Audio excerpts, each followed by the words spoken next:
इस वक्त की बड़ी खबर यह है कि भारत ने पुलवामा हमले का बदला ले लिया है। मिराज 2000 लड़ाकू विमानों ने एलओसी के पार पाक के कब्जे वाले कश्मीर में घुसकर किया हमला। सुबह 3:30 बजे की गई ये बड़ी कार्रवाई। 12 मिराज विमानों ने 1000 किलो बम बरसाए। 21 मिनट तक पीओके और पाक के एयर स्पेस में बम बरसाए। बालाकोट, चकोटी, मुजफ्फराबाद में जैश के ठिकाने पूरी तरह से तबाह। करीब 200 से 300 आतंकियों के मारे जाने की खबर। 1971 के बाद पहली बार पाकिस्तानी एयरबेस में घुसी भारतीय वायुसेना। भारत की ओर से पीओके में की गई कार्रवाई के बाद से ही बॉर्डर के पास के इलाकों में अलर्ट जारी। गृह मंत्रालय के सूत्रों की माने तो बीएसएफ को भारत पाकिस्तान की सीमा पर अलर्ट रहने को कहा गया। अंतरराष्ट्रीय सीमा पर भी बीएसएफ तैनात।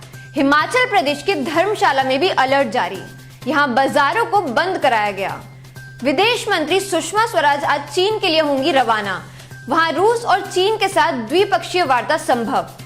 पश्चिम बंगाल की मुख्यमंत्री ममता बनर्जी ने ट्वीट कर इस ऑपरेशन के लिए वायुसेना को बधाई दी। उन्होंने ट्वीट किया कि आईएएफ का मतलब इंडिया अमेजिंग फोर्स। बाकी की अपडेट्स के लिए बने रहिए हमारे साथ। धन्यवाद।